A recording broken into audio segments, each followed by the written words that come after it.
ilmaha markii oo shan leen aan dhahdo zaid u xarbinayo oo inay oo taaban karin ayagoo cabsi iyo waxa ay jirin oo ka cabsanayna cidiyahooda ay taaban karin dhar aan loo xirin karin ama aan laga bixin karin zaid u inay ilaa dhowr ruux isla qabtaan ma saaragta ilmo hal shaati ama hal dhar xiran haya dharka kalena diidaya laga yaabo marka qaarkood dharkii gadis inuu xirto haddii ilmaha ay qabtaan ama dad u taabtana taajka diidayo ilmahaas waxaa laga yaabaa inay qabaan waxyaalaha la sensory problems ama sensory processing disorders dareemada sensitive-ka ama zaid ay dareen oga qabaan dareemada ka mid tahay taajka taabashada uriinka iyo dhawaqa wixii la midka ah qayleer inay yartaa laga yaabaa cunuga wax iska yar oo normal ah asaga ay stimulate garayso zaid stimulate asaga inuu uu isbedelo uu ooyo uu wixii la mid ah u sameeyo ama se haddii la taabto taabashada uu diido cunugaas oo ilmaha kale la ciyaaridooda kaliis uu ciyaarayo ama meel isku mashquulinayo oo ilmaha kale uu rabin inuu la jecel because of taabashada uu diidan ilmaha qaarkood iftiinka iyo waxaas laga yaabaa iftiimada qaarkood inay dhibaan kaasi waxay rabaan dareemada ilaa wax laga dareemo waxyaalahaas way sensitive ku yihiin aad wax yar buu dareenkoodu hyper ka dhigaya zaid u kicinaya see marka su'aasha is weydiinayna ilmahaasi ilma caadi oo normal oo caafimaad qabo sida kale fiican way noqon karaan ilma kale oo xanuuno kale ugu hoos jiraan way noqon karaan sida xanuunkan autism-ka iyo ADHD-ga iyo wixii la midka hase ahaatee waxay noqoto ama caadi normal ha noqdo cunuga ama cunug xanuuno kale ha noqdo seeba ilmaha hypersensitive ko dareemadooda ay zaid ku kacsan yihiin aan ku caawin kartaa kow midda ugu hore ilmaha noocaas waxa dareemadooda kicinaya u koorgalo ogow oo fiiri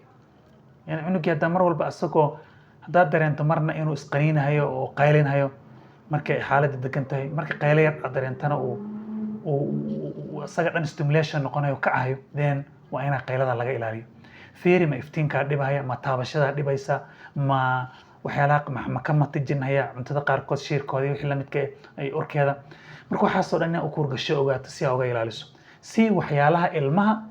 dejinaya ilmaha qaarkood waxaa la dejiyaa jira boombalooyin oo ay naftooda ku degaysaa jiraan meelaha haddii la fariisiyo ku degayso waxyaalaha haddii loo shido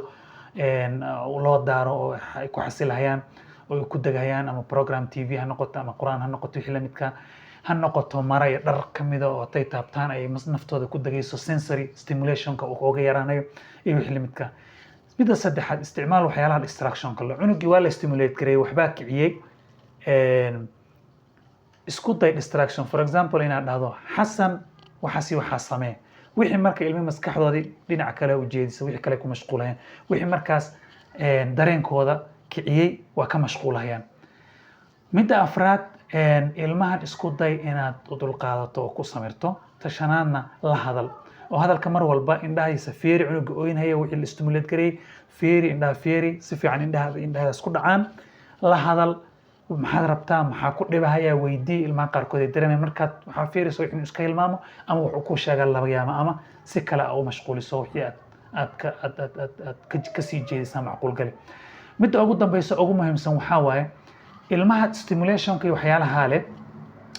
dhakhaatiirta caruurta iyo dhakhaatiirta occupational therapy-ga la dhaho oo waxyaalahan sensitivity-ga ama stimulation-ka ka caawinaya kus waxyaalo loo sameeyaa jira oo ilmaha hypersensitive-ka zaid u kacsan dareenkooda ama dareenkooda aad u hooseeyo